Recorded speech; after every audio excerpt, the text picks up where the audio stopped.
ಕೇಂದ್ರ ಲೋಕಸಭಾ ಕ್ಷೇತ್ರದ ಬಿಜೆಪಿ ಅಭ್ಯರ್ಥಿ ಪಿಸಿ ಮೋಹನ್ ಹಾಗೂ ಶಾಸಕರಾದ ಎನ್ ರಘು ಅವರು ಸರ್ ಸಿವಿ ರಾಮನ್ ನಗರ ಕ್ಷೇತ್ರದಲ್ಲಿ ಭರ್ಜರಿ ರೋಡ್ ಶೋವನ್ನು ನಡೆಸಿದರು. ಕೃಷ್ಣಯ್ಯನಪಾಳ್ಯದ ಆಂಜನೇಯ ಸ್ವಾಮಿ ದೇವಾಲಯದಲ್ಲಿ ಪೂಜೆಯನ್ನು ಸಲ್ಲಿಸಿ ರೋಡ್ ಶೋ ಚಾಲನೆಗೆ ನೀಡಿತು. ಸ್ಥಳೀಯ ಶಾಸಕರ ಪ್ರಾಬಲ್ಯ ಇರುವ ಕ್ಷೇತ್ರದಲ್ಲಿ ಅಭ್ಯರ್ಥಿಗೆ ವರದಾನ ಆಗುವುದು ನಿಶ್ಚಿತ. ಸಾವಿರಾರು ಜನ ಕಾರ್ಯಕರ್ತರೊಂದಿಗೆ ಚನ್ನಸಂದ್ರ ಹಾಗೂ ಹಳೆ ಭೈಯಪ್ಪನ ಹಳ್ಳಿಗೆ ಆಗಮಿಸಿದ ಲೋಕಸಭಾ ಅಭ್ಯರ್ಥಿ ಹಾಗೂ ಶಾಸಕರಿಗೆ ಉಪ ಮಹಾಪೌರರಾದ ಎನ್ ದಯಾನಂದ್ ಕ್ರೇನ್ ಮೂಲಕ ಬೃಹತ್ ಗಾತ್ರದ ಹೂಮಾಲೆಯನ್ನ ಹಾಕಿ ಸ್ವಾಗತವನ್ನ ಕೋರಿದರು. ಕ್ಷೇತ್ರದ ಬೀದಿ ಬೀದಿಗಳಲ್ಲಿ ಕೇಸರಿ ಕಲಿಗಳ ಮತಪೇಟೆ ಅಭ್ಯರ್ಥಿಯ ಮುಖದಲ್ಲಿ ಮಂದಹಾಸವನ್ನ ಮೂಡಿಸಿತ್ತು. ಈ ರ್ಯಾಲಿಯಲ್ಲಿ ಸಾವಿರಾರು ಜನ ಕಾರ್ಯಕರ್ತರು ಹಾಗೂ ಮುಖಂಡರು ಭಾಗವಹಿಸಿದ್ದರು.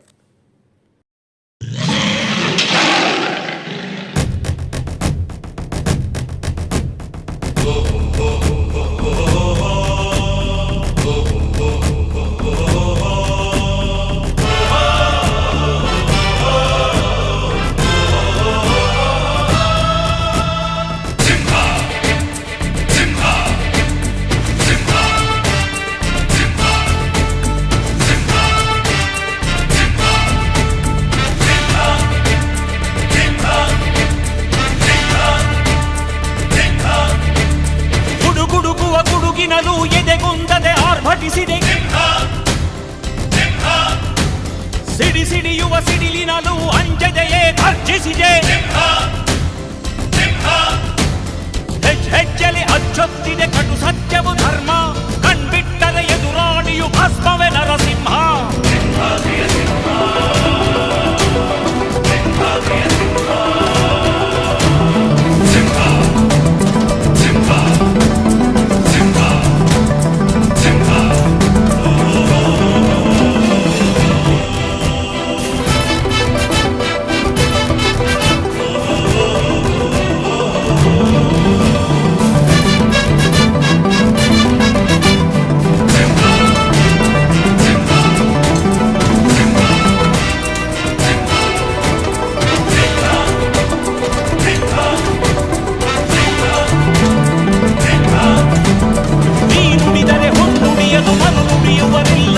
ನ್ಯಾಯಾಂಗದ ಕನ್ನಡಿಯದು ಕಡೆಗಣಿಸುವರಿಲ್ಲ.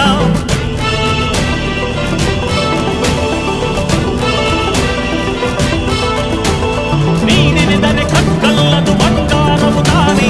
ನಿನ್ನ ಹಸ್ತದಿ ಪಡೆದವರಿಗೆ ಸೌಭಾಗ್ಯವು ತಾನೆ.